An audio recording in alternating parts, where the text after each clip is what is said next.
All right, let's take a closer look at this 1984 Chevrolet Silverado. Belongs to Tim Dixon. I've kind of named this truck Moon Pie 2. I can assure you Tim won't name this truck, more than likely. But anyway, I've done a video on this truck, kind of breaking down the options. This is an 84 Silverado. It came out factory with basically every option, but it came with a 6-cylinder. There couldn't have been just a handful of these trucks. Now, through the years, I guess the old 6-cylinder was worn out, or maybe somebody just decided they wanted a V8. I'm really not sure what happened. But anyway, this motor, I have no idea what this motor is. It's supposed to be a 350. I don't know if it's a 305, 350, or what it is. It's blue.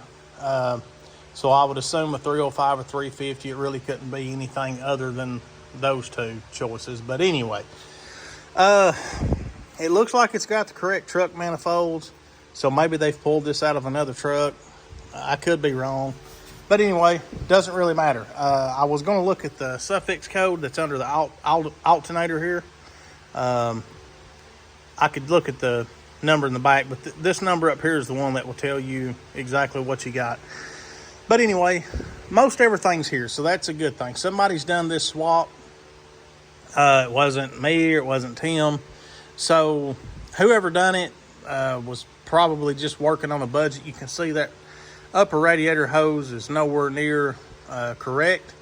As soon as that thing got some heat on it, it would probably collapse. So I'm just trying to make a mental note of what I need here. So we'll probably need an upper radiator hose.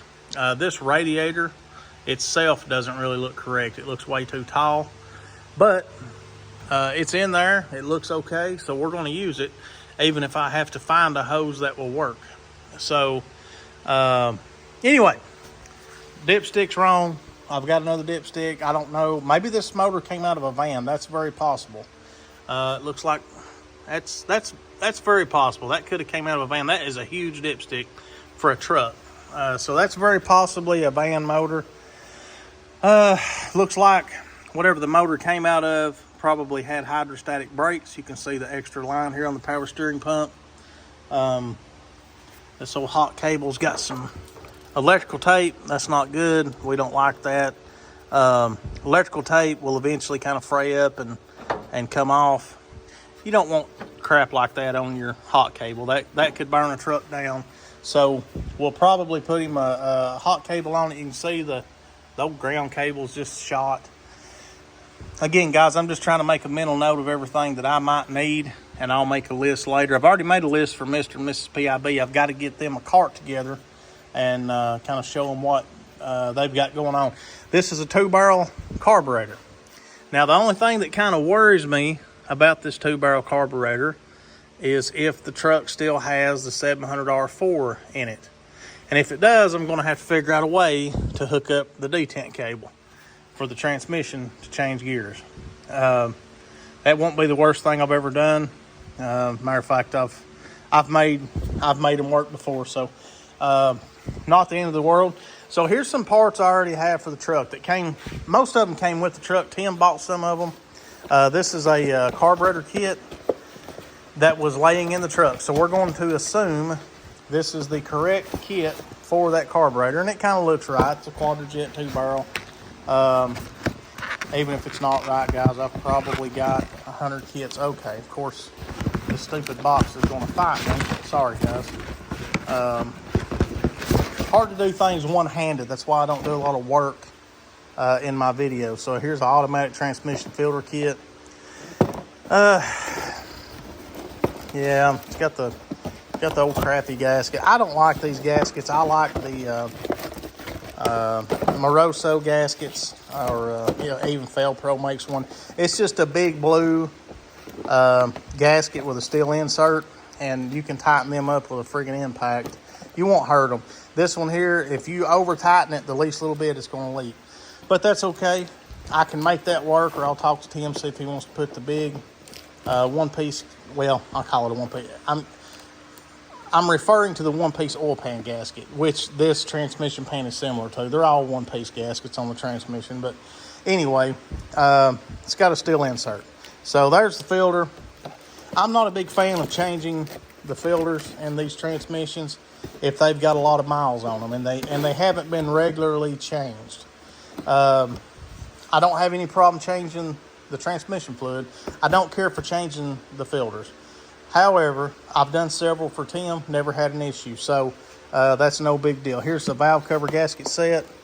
Yep, and they are the steel insert gaskets, which is what I like. Maybe a little bit bent up, but that's okay. You can't hurt them. So yeah, you can see that.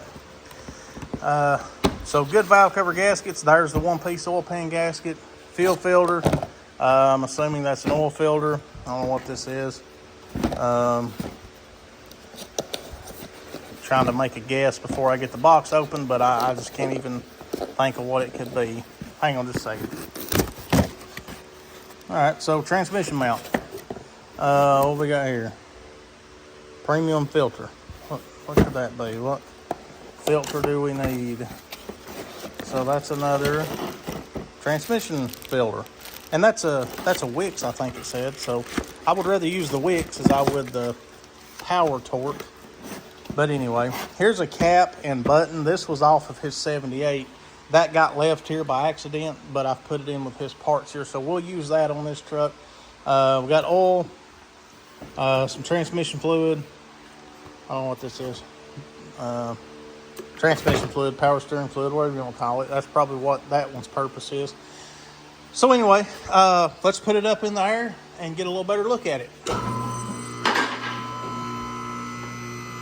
And this lift is such a booger to line up on these car bodies. Out of everything that I fool with, putting something on this lift, I guess a square body is my least favorite. And I'll show you why in just a minute. Sorry guys, it just is what it is. It's a little slow like me.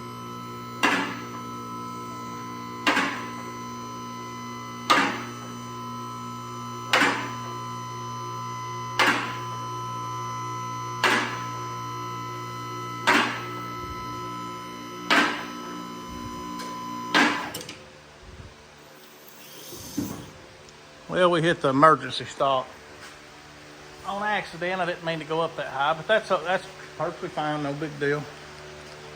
Let me get a flashlight under here so I can kind of show you what we got going on. I need to look at it too. I hadn't really looked at it real good under here.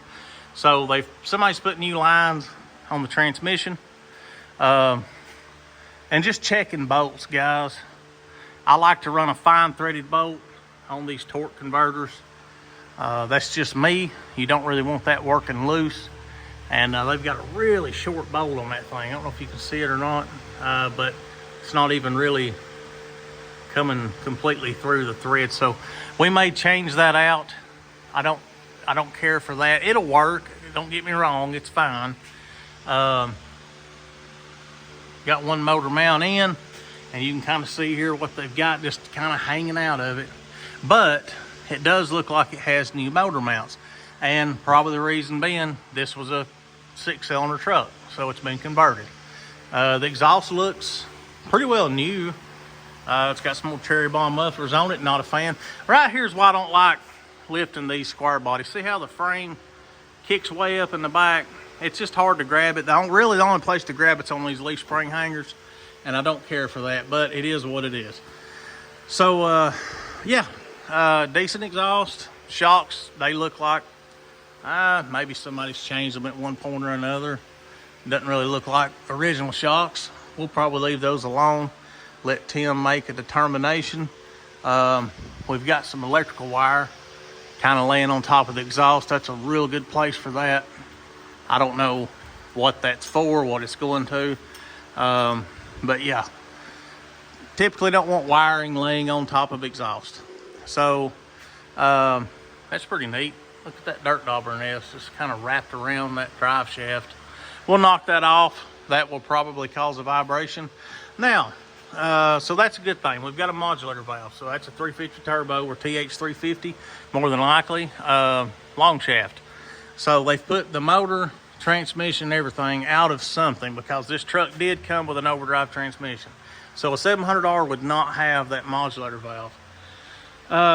So that's good. That's one less thing I'll have to fool with, and I'm a little more confident that the transmission's probably okay.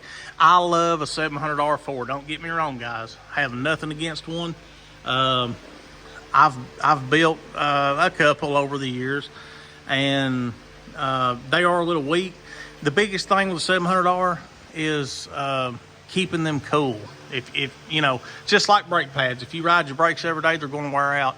And if these transmissions get hot, they wear out.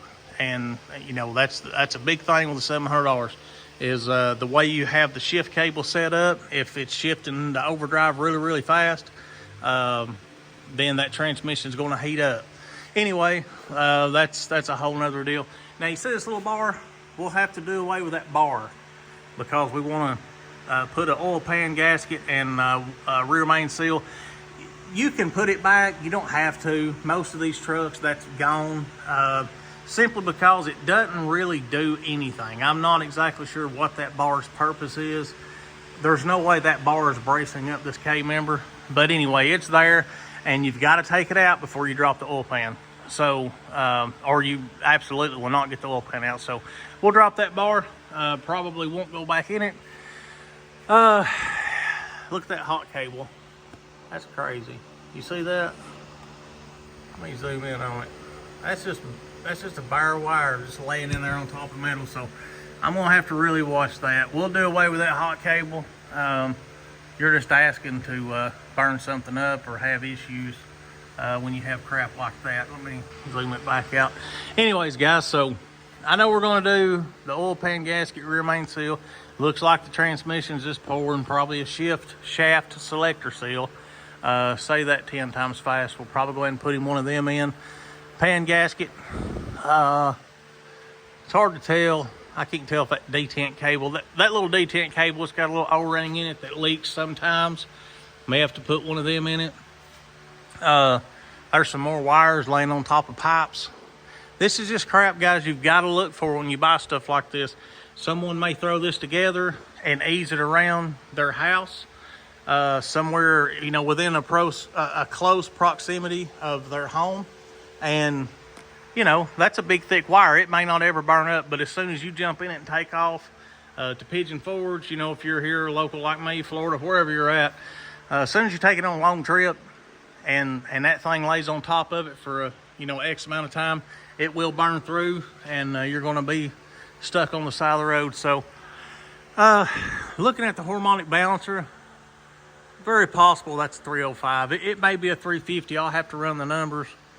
Looks like somebody's put an oil pan gasket on. It's a cork one, and it doesn't really matter. Those things, they're notorious to leak. If you don't have that motor out on a stand and know what you're doing, it'll probably leak. There's the fuel filter. Extremely dirty, extremely nasty. They've got the return line blocked off on the pump. Looks like the power steering pump's leaking pretty bad. I don't really know where it's leaking from. Maybe leaking from the pulley bearing on the front or even a line, but it looks like the pump itself's leaking. So, like I said, guys, I'm just getting an idea for myself as to what we need. I got to get a list together for Tim. It's got the old truck starter on it. May do away with that. But anyway, yeah, look at them wires. I mean, they're just right up against that manifold. That's crazy. That would never fly. I mean, if you drove this truck anywhere, those would burn up. I mean, and cause a fire. I mean, that's just not good. That's going to that would be a direct short to the battery. So anyway, maybe it won't burn the truck down, but you definitely going to be sitting on the side of the damn road. But anyway, so we're going to put some torque converter bolts in it. I don't feel comfortable with those. It's just a coarse thread, really, really short bolt. That thing would probably vibrate out pretty quick. Nothing wrong with coarse thread in there. I just wish it would come on through, maybe put a little thread locker on it. I've had torque converter bolts come loose and fall out, and it'll make a hell of a knocking sound, and it'll ruin your flywheel if you let it run for any amount of time and that thing's loose and it's just, you know, wobbling back and forth. It'll ruin it. All right, guys, real quick, the truck's extremely solid. The cab mounts, you can see the cab mounts. The floor pans, it's really clean. I mean, just a little bit of surface rust, but no rust through. There's a wasper nest up there in the corner. Kind of the same deal, just surface rust. Here's that wire, the end of it. I don't know what in the world they had that going to. Unless this was maybe a dual tank. No, it wasn't a dual tank truck. I don't know. I have no idea what that's for, if it's even hot still. Let's see where this, I don't know. Who the hell knows? We'll figure it out. Not a big deal. We'll change all of his fuel hoses. May have to look at that fuel tank. May have to put a fuel tank on it. Don't know. If Tim Dixon's luck kind of is like it always has been. I've never pulled a fuel tank off for him that was bad. So hopefully that one's good. We'll check it and see. It's not that big a deal just to drop it, to pull the seating unit and look at it. He's wanting to kind of hang on to this truck. He's like me. If the right money comes along, it's gone. But he loves these brown and tan trucks. He was actually interested in Moon Pie, and you know, he just never pulled the trigger. But again, this one's its twin, so he may hang on to it. Now this right here, see this shield? That was for your catalytic converter, not your Cadillac converter. Catalytic converter. That was a heat shield. Most of those are gone. That one has survived somehow. We may go ahead and do away with it because they like to rattle and carry on when them old bolts work their way loose. But I'll see if Tim wants me to jerk it off there. Not like he couldn't do it later on if it started making noise. But very clean on the bottom. It looks like a good truck, guys. Just someone threw this motor in it. Probably wasn't very experienced. Just, who knows? Hell, I don't know. They've just left so much stuff undone. Wires on top of exhaust pipes. We'll get it worked out. No big deal. I just wanted to kind of get an idea and make a list for him and let y'all look at it with me. That is a really weird looking shift linkage on that transmission. I bet this came out of a van. It's got another linkage there for something. I don't know what that would be for. It's got another hole there for a rod. I don't know. Tell me if y'all know. Guys, I'm gonna shut up. This video turned into a lot more than what I wanted it to. But anyway, good truck. We'll get to this thing and hopefully get it out of here pretty quick. As always, I appreciate you watching, and we'll catch you on the next one. See you later.